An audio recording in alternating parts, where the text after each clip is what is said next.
Pertanyaan.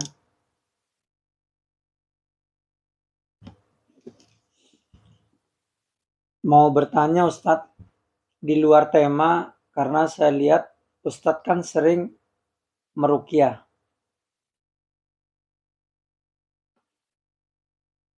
Saya mau bertanya Ustadz, saya sudah diruqyah kemana-mana dan berkali-kali, tapi saya tidak kunjung juga ada kesembuhan, bahkan saya sampai capek.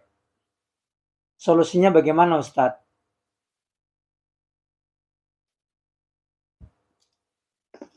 Perhatikan ya, saya pernah, kalau nggak salah 2 kali, tidak bisa meruqyah orang.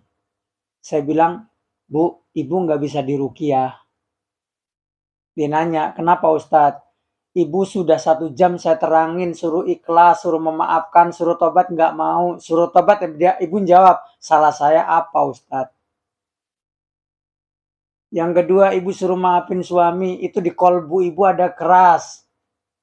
Kan kalau istri saya ngecek ke dada itu ada kayak celkit-celkit strum kecil tuh. Kalau laki-laki kan saya yang ngecek. Dia bilang, saya memang kesel sama suami saya Ustadz. Tapi saya susah maafkan, suami saya udah kebangetan.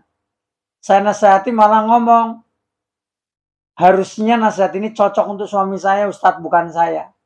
Saya ngomong, maaf ya Bu, Ibu nggak bisa diruqyah. Karena apa? Bagaimana Ibu bisa diruqyah? Kalau Ibu dibacain Al-Quran, setan itu berlindung di balik kebencian Ibu dan kesombongan Ibu dan tidak sabarnya Ibu. Ya, ini ya, saya ceritain. 1, apa mungkin orang bisa diruqyah kalau hatinya penuh dengan kebencian, kedengkian, dan tidak sabar? Dalilnya banyak. Innallaha ma'as-sabirin, Allah bersama orang sabar. Gak sabar dia. Ciri-ciri orang yang dapat surga seluas langit dan bumi, surat Al-Imran. Waladzini minal ghaidz, yaitu mampu menahan amarah. Dia nggak bisa nahan amarah, berantem mulu.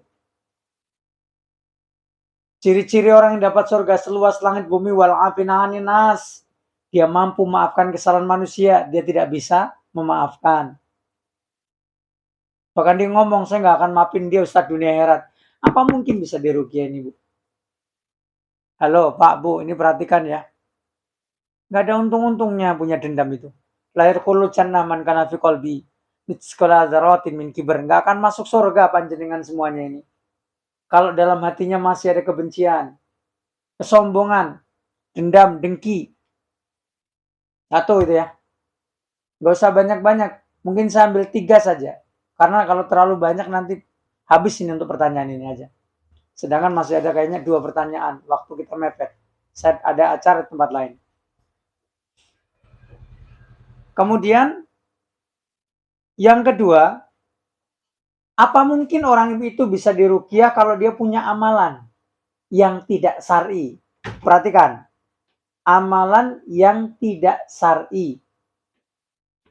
Semisal contoh, gampangnya, dia punya amalan kalau mau jualan, baca sesuatu misalkan, contoh, saya kalau mau jualan wirid ini, baca ini, apa mungkin orang itu bisa diruqyah sementara kodam yang ada di jin amalan-amalan itu nggak bisa keluar. Sederhananya kata jinnya, kamu mau baca Al-Quran untuk mengusir saya? Wong saya itu masih diperlukan. Orang itu diruqyah tapi dia masih perlu dengan amalan itu untuk dagang. Saya pernah ngeruqyah di Palembang. Semua sudah dibuang. Ini masih ada Bu, udahlah biarin. Yang satu ini jangan dibuang Ustadz. Ini buat dagang, saya nyarinya jauh ke Jawa tuh. Ya susah. Orang punya amalan ayat kursi, tujuannya apa? Untuk kebal, karena dia misalkan jawara, misalkan jagoan, misalkan. Atau dia mengatakan, saya kadang-kadang perjalanan, kadang pulang malam, saat ini saya masih butuh. Kalau saya dibacok kan saya kebal. Tuh, ya nggak bisa. Kata jinnya, saya mau diusir dari badan ini. Lawang orang ini masih butuh saya kok sampean mau ngusir. Peribahasannya begini aja, Bu, Pak. saya punya tamu. Orang luar mau ngusir, saya kan belain, "Pak, ngapain Bapak ngusir tamu saya? Orang tamu saya masih seneng kok, masih perlu sama dia, jangan ikut campur ente." Kayak gitu, Bu. Pak, sampean ngomong jinnya kata orang, kata kiai, kata ustadz, kata orang yang rukyah saja jinnya banyak Ustadz, tapi sampai sekarang belum bisa dikeluarkan. Ya nggak bisa. Yang kedua ya, amalan. Ini masih banyak nih. Yang ketiga apa? Dosa. Ini aja dulu lah. Bahkan kalau nih orang ini yang bertanya ini mau nemuin saya nanti rukyah, bisa jadi setengah hari saya rukyah untuk dirinya sendiri kalau memang banyak yang perlu diceritain dan perlu dibuang. Yang ketiga, dosa. Misalkan begini. Orang ini dirukyah susah, banyak jinnya. Karena apa? Dosa dia kepada dua orang tuanya.